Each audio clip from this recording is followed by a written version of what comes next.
अच्छा जी, जब भी नॉर्मली ये होता है कि जब भी हम लिस्टिंग करने लगते हैं, अमेजोन हमसे पूछता है कि आप ब्रांड रजिस्टर्ड हैं या नहीं है। अगर तो आप ब्रांड रजिस्टर्ड हैं तो अमेजोन कहते हैं हमें उसका प्रूफ दें, और अगर आप ब्रांड रजिस्टर्ड नहीं हैं तो आप जेनेरिक लिख के उसके साथ आगे प्रोसीड कर सकते हैं। आप सबसे पहले तो लिस्टिंग क्रिएशन की तरफ जाएंगे, ये हमने ऑलरेडी डिस्कस किया हुआ है, ठीक है।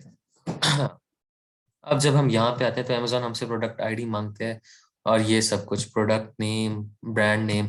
अच्छा, जब यहाँ पे आता है तो आप अपना ब्रांड नेम अक्सर लो हम लिखते हैं तो यहाँ पे आ जाता है एरर 5665। अमेजोन एक एरर शो करना शुरू करता है, एक पॉपअप हो जाता है यहाँ पे, जिसमें अमेजोन कहता है कि आप मुझे प्रूफ दिखाएं कि ये ब्रांड नेम आपके प्रोडक्ट पे या आपके पैकेजिंग पे लिखा हुआ है, मतलब इम्पोज्ड है और परमानेंटली फिक्स्ड है। फिक्स का मतलब ये होता है कि आपकी पैकेजिंग पे वो क्लियरली नजर आ रहा है। तो अमेजोन का वो, जब तक आप प्रूफ नहीं देते अमेजोन आपको उस ब्रांड नेम के साथ लिस्टिंग क्रिएट करने नहीं देता, उसको बोलते हैं एरर 5665। अगर तो आपका ब्रांड नेम के साथ नहीं जाना चाहते आप, तो this product does not have a brand name करके आप आगे प्रोसीड कर सकते हैं। लेकिन अगर आप कहते हैं कि नहीं, मैंने अपना ब्रांड रजिस्टर्ड करवाना है, तो आपको अमेजोन को प्रूफ देना पड़ेगा। और प्रूफ आप देते हैं केस ओपन करके। केस ओपन करने के लिए आप अमेजोन की हेल्प पे जाते हैं, हेल्प पे जाने के बाद आप वहां से फिर एक केस ओपन करते हैं। जैसे मैं आपको दिखाता हूँ, मैंने कुछ केस ओपन किए भी हुए हैं इस लिस्टिंग के लिए। अमेजोन, हाँ, इस ये वाले केसेस मैंने ओपन किए हुए हैं। मेरे एक ब्रांड है यूएस में जो मैं लॉन्च करने का चाह रहा हूँ, तो ये देखें, ये मुझे एरर शो हुआ है इसमें। अमेजोन मुझसे क्लियरली ये कह रहे हैं कि आप हमें अपने प्रोडक्ट की या पैकेजिंग की पिक्चर्स दें। ये देखें, पिक्चर्स दें ताकि उनको प्रूफ मिलेगा, फिर मुझे ये अलाउ करेंगे उस ब्रांड नेम के साथ रजिस्टर करना। अब ये होता है कि आपने अमेजोन को अपने प्रोडक्ट की और अपने पैकेजिंग की और जो भी पिक्चर्स हैं वो बहुत क्लियरली देनी होती हैं उनको, जिसमें ना तो आपका हाथ नजर आए, प्रोडक्ट आपका टेबल पे पड़ा हो अच्छे तरीके से, और बहुत क्लियरली अमेजोन को वो नजर आ रहा हो। क्योंकि ये इतने केयरफुली नहीं देखते कि ये जूम करके देखेंगे, बस थोड़ा सा देखा, अगर इनको एक दफा में नजर आ गया कि आपका ब्रांड नेम लिखा हुआ है, आपका लोगो बना हुआ है, तो अप्रूव करेंगे, वरना फिर से रिजेक्ट कर देंगे, फिर से आपको केस ओपन करना पड़ेगा, फिर से टाइम वेस्ट। तो ये थोड़ा सा टाइम टेकिंग काम है, इसको हम बोलते हैं एरर 5665। जब भी कोई लिस्टिंग आप ब्रांड नेम के साथ क्रिएट करने जाते हैं, तो उसके लिए आपको अमेजोन को ये प्रूफ देना पड़ता है लिस्टिंग क्रिएट करने के लिए, ठीक है। ये सबसे पहला एरर होता है लिस्टिंग क्रिएट करने के लिए। अच्छा, उसके बाद मैं आता हूँ जी सोर्सिंग की तरफ थोड़ा सा। अच्छा, सोर्सिंग करते वक्त देखें, अमेजोन के कुछ टीयर्स होते हैं। एक स्मॉल ओवर साइज है, एक स्टैंडर्ड ओवर साइज है, फिर लार्ज ओवर साइज है। अब ये टीयर्स अमेजोन ने बनाए क्यों हुए हैं? ये देखें जी, अमेजोन ने इसलिए बनाया था कि अमेजोन ने अपनी एफबीएफई को डिफाइन किया हुआ है उस इनके डायमेंशंस के हिसाब से। अब डायमेंशंस का मसला ये, मैं एक एग्जांपल देता हूँ। मैं एक जर्मनी में अपना प्रोडक्ट लॉन्च कर रहा था, मैंने उसकी एफबीएफई कैलकुलेट की 3.90, लेकिन जब मैंने उसको लिस्ट किया तो वो जाके पहुंच गई 4.90 यूरोस पे। उसकी वजह क्या थी? हालांकि मैंने सारे डायमेंशंस अपने बड़े अच्छे तरीके से मेजर करके अपने सप्लायर को दिए कि मेरी पैकेजिंग 1 सेंटीमीटर भी इतनी डायमेंशन से ऊपर नहीं जानी चाहिए, लेकिन अमेजोन की मेजरमेंट्स बहुत अजीब सी हैं। अमेजोन ने उसको मेजर किया और सिर्फ 1 सेंटीमीटर की वजह से मेरा प्रोडक्ट की जो एफडीएफई थी वो 0.90 यूरोस बढ़ गई। अच्छा, जब आप पैकेजिंग करने जाते हैं तो आपने मेक श्योर करने की जो आपकी हाइट है ना, हाइट हमेशा शॉर्टेस्ट साइड होती है, शॉर्टेस्ट साइड को हाइट बोलते हैं। तो आपने first of all small standard size में ये दिमाग में रखना है कि आपकी शॉर्टेस्ट साइड 0.75 इंचेस से ज्यादा ना हो, वरना अमेजोन उसको क्वालिफाई कर देगा इस वाली कैटेगरी के लिए, और आप इस वाले टीयर के लिए क्वालिफाई कर देगा, और आपकी एफबीएफई इससे बढ़कर इस टीयर में कैलकुलेट होना शुरू हो जाएगी। तो आपकी एफबीएफई पता नहीं 0.90 बढ़ जाए, 1 यूरो या $1 बढ़ जाए, तो आपके प्रॉफिट मार्जिन कम हो जाएंगे। सोर्सिंग करने से पहले आपने ये चीज बहुत अच्छे तरीके से कैलकुलेट कर लेनी है कि आपके डायमेंशंस, अपनी पैकेजिंग को आपने बहुत अच्छे तरीके से मेजर करना है। और आपने ये ना हो कि आप कहें नहीं, मैंने इसको किसी भी तरीके से स्मॉल स्टैंडर्ड साइज में फिक्स करना है, तो आपका प्रोडक्ट बेशक लार्ज स्टैंडर्ड में आ रहा हो, आप पैकेजिंग अपनी स्मॉल स्टैंडर्ड बनवा लें। आपने ये भी मेक श्योर करना है कि आपका जो प्रोडक्ट है वो उस पैकेजिंग के अंदर फिक्स आ जाए, ठीक है। अब ये देखें, इसकी 8 इंचेस वो आपको कह रहे हैं, तो आपने देखना है कि इस अगर आपका प्रोडक्ट लार्ज स्टैंडर्ड साइज में आता है तो आपकी जो पैकेजिंग की डायमेंशन है वो 8 इंचेस से ज्यादा होना, वरना आपका फिर स्मॉल इधर को इसके लिए क्वालिफाई होना शुरू हो जाएगा और बढ़ते बढ़ते आपकी एफडीए फी ज्यादा हो जाएगी। तो पैकेजिंग ये वाली चीज बहुत कम लोगों को पता होती है, नहीं पता होती अक्सर लोगों को डायमेंशंस और पैकेजिंग। लोग बस जाते हैं अपने सप्लायर से बात की और उन्होंने बात करके अपनी एफबीए वो अपने सप्लायर से निगोशिएट करते करते उसकी कॉस्ट तो कम कर देते हैं, लेकिन उनको पता नहीं होता कि अपनी पैकेजिंग की वजह से वो अपनी एफबीए फी भी ज्यादा करवा रहे हैं। तो आपको सोर्सिंग करने से पहले इस चीज को मेक श्योर करना है कि आपकी जो प्रोडक्ट की डायमेंशन है वो एग्जैक्ट टीयर या एग्जैक्ट कैटेगरी में फॉल करे। अगर वो स्मॉल ओवर साइज है तो आपकी पैकेजिंग स्मॉल ओवर साइज की होनी चाहिए, मीडियम ओवर साइज है तो मीडियम साइज की ही हो, ये हो के अगले टीयर में आप क्वालिफाई कर जाएं। 1 सेंटीमीटर से भी अमेजोन आपको पकड़ के अगले टीयर में फेंक देता है। अगर देखें यहाँ पे लिखा हुआ है 8 इंचेस, अगर आपका 8.1 इंचेस होता है तो अमेजोन आपको यहाँ पे काउंट करना शुरू कर देगा और आपकी जो एफडीए फी होगी, फुलफिलमेंट फी, वो आपकी इस हिसाब से कैलकुलेट करेगा। तो आपका जो प्रॉफिट मार्जिन है वो स्क्वीज हो जाएगा। कम होने के बाद वो बहुत नीचे आ सकता है, जैसे मेरे साथ हुआ है। मेरे साथ सीधा सीधा 0.90 यूरोज, 0.90 यूरोज का मतलब ये है कि मेरा 35% मैंने प्रॉफिट मार्जिन कैलकुलेट किया हुआ था अपना, और वो अब 7% कम होकर 28 पे आ गया। तो इसका मतलब ये हुआ कि मुझे 7% का लॉस लॉन्च करने से पहले ही हो गया था। ठीक है, फिर अली बाबा पे आते हैं जी। आज अली बाबा पे हम खोलेंगे। अब हमने प्रोडक्ट की सोर्सिंग की तरफ आना है। प्रोडक्ट की सोर्सिंग करने का क्या एक, जब प्रोडक्ट की सोर्सिंग करनी है ना आपने, तो आपने अपने सप्लायर को ढूंढना है। फॉर एग्जांपल कार चार्जर आपका प्रोडक्ट है, कार चार्जर आपका ये हो गया, आपने सर्च किया है अली बाबा पे आप गए। अच्छा, इसमें से सबसे पहले आपने ये कर लेना है कि अपना एक क्राइटेरिया सेट करना है, जिस क्राइटेरिया पे आपने सोर्सिंग करनी है और कौन से सप्लायर्स के साथ आपने कांटेक्ट करना है, कौन से नहीं करना। सबसे पहले तो आपने ट्रेड एश्योरेंस और वेरीफाइड सेलर को टिक कर देना।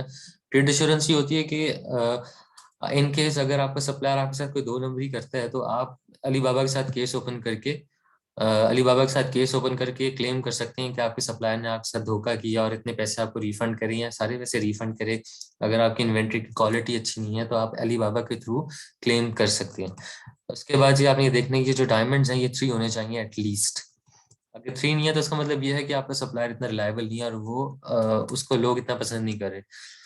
ठीक है जी, ये वाला फिर ये भी देखना है कि वो सप्लायर आपका प्रोडक्ट बना भी रहा हो। हम ठीक है, नीचे आते जाएंगे हम, जहाँ हमें लगेगा कि हाँ ये वाला सप्लायर हमारे वाला प्रोडक्ट बना रहा है और ये देखें इसका एक्सपीरियंस बहुत ज्यादा है, इसके जो जेम्स हैं ये भी तकरीबन 5 हैं और 9 ईयर से ऑलरेडी सेल कर रहे हैं, इसकी रेटिंग 4.8 है, काफी ज्यादा है।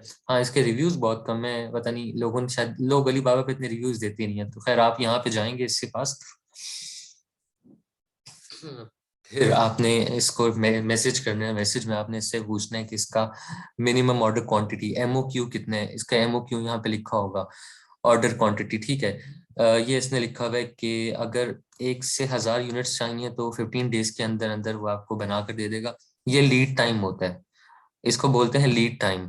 इसका लीड टाइम 15 डेज है अगर आपके 1000 यूनिट्स तक हैं। लेकिन अगर आपके 1000 यूनिट से ज्यादा है तो उसने कहा कि हम निगोशिएट कर सकते हैं कि आपको कितने दिनों में चाहिए। ठीक है, आपने ये देख लिया। उसके बाद जी आपने, उसके बाद नीचे ट्रेड इंश्योरेंस भी है इसके पास, ऑन टाइम डिस्पैच गारंटी है, रिफंड पॉलिसी भी है इसकी, सर्टिफिकेशंस भी ये दे रहा है आपको। ये देखें आईएसओ, ये सर्टिफिकेशंस आपको अमेजोन खुद ही बता देगा कि आपको ये सर्टिफिकेशंस चाहिए या नहीं चाहिए, मतलब कौन कौन से सर्टिफिकेशंस आपको चाहिए। ठीक है, ये कस्टमाइजेशन भी आपको दे रहा है। उसके बाद नीचे आ जाएं, नीचे आते जाएंगे। अच्छा, तो अब आप यहाँ से अपनी स्पेसिफिकेशन पढ़ेंगे कि आपके जो आपने प्रोडक्ट हंट किया उसके साथ मैच करता है या नहीं करता। ठीक है, फिर उसको मैसेज करेंगे। इसको मैसेज करके आप सबसे पहले दोबारा से एक दफा पूछेंगे कि इसका एमओक्यू कितना है। ये इससे आप एमओक्यू पूछेंगे, फिर आप इससे पूछेंगे अगर हम 1000 यूनिट्स ऑर्डर करें तो हमें आप कितनी प्राइस ऑफर करोगे, और 2000 करें तब कितनी प्राइस ऑफर करोगे, 3000 करें तो कितनी प्राइस ऑफर करोगे। क्योंकि चाइनीज को आप जैसे जैसे क्वांटिटी बढ़ाते जाते हो ना, ये अपनी प्राइस नीचे लाते जाते हैं। तो आपने इनसे फिर निगोशिएट करना शुरू कर देना है। फिर आपने कहना है कि, फिर आपने इनसे प्राइसेस पूछनी है, एक डीडीपी पूछनी है। आप काइंडली नोट करें, डीडीपी प्राइस पूछनी है, एफओबी पहुंचनी पूछनी है, और ईएक्सडब्ल्यू प्राइस पूछनी है। अब डीडीपी में ये होता है कि आपका जो सप्लायर है वो रिस्पॉन्सिबल होगा अपनी फैक्ट्री में प्रोडक्शन करके आपके डेस्टिनेशन पोर्ट तक। फॉर एग्जांपल अगर आपने चाइना से इंग्लैंड भिजवाना है, तो ये क्या करेगा, इसने प्रोडक्शन भी करनी है और आपकी इन्वेंट्री को ये इंग्लैंड पहुंचाएगा भी। इसको बोलते हैं डीडीपी। ठीक है, कस्टम क्लियरेंस भी उसमें ये करेगा, हर चीज ये करेगा, ए टू जी सारा काम ये करेगा, और डीडीपी की प्राइस हमेशा ज्यादा होती है। फिर आप आएंगे एफओबी पर।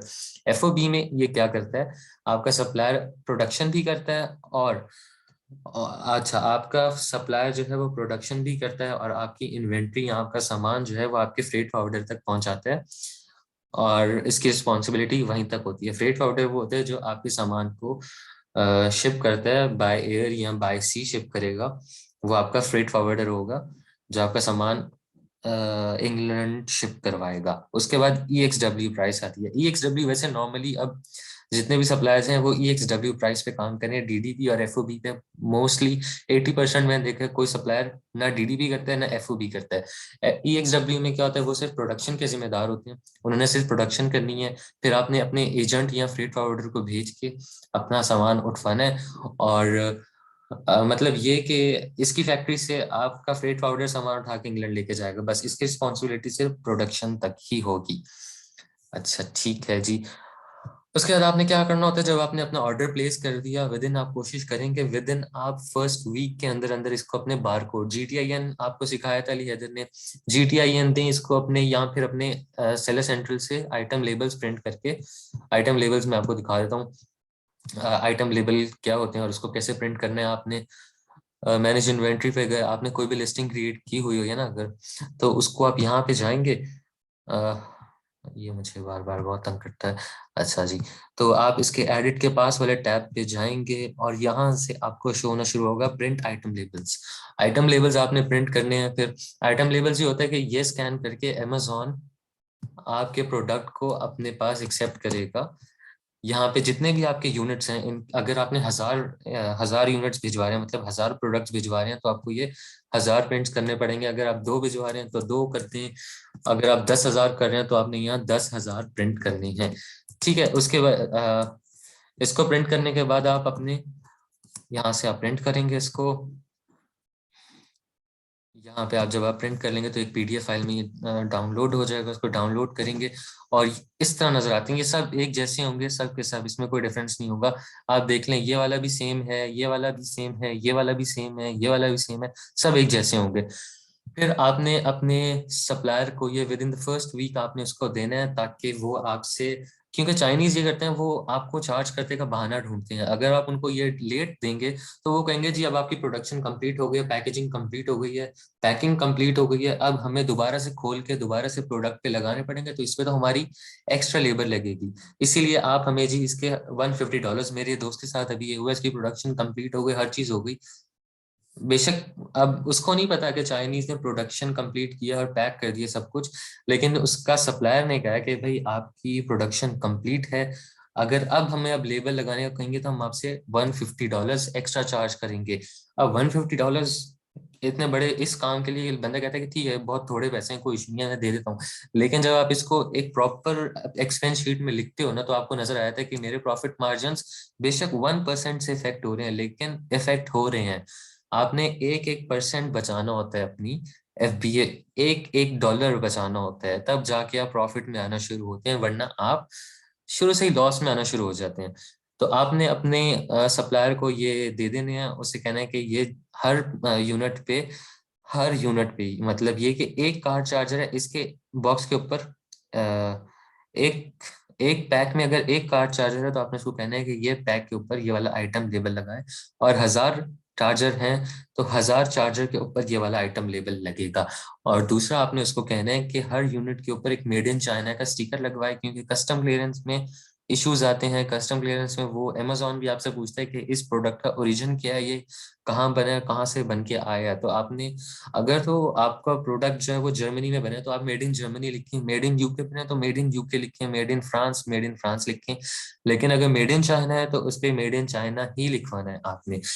ठीक है, उसके बाद जी आते हैं हम आपने अपनी पैकेजिंग पे कोई भी एक्सटर्नल लिंक नहीं डालना होता, जैसे अपना ईमेल, जैसे अपना ईमेल नहीं लिखवाना, अपना फोन नंबर नहीं लिखवाना, अपना एड्रेस नहीं लिखवाना। कंपनी एड्रेस लिखवा सकते हैं, लेकिन पर्सनल एड्रेस, पर्सनल डिटेल्स आप कुछ नहीं लिखवा सकते।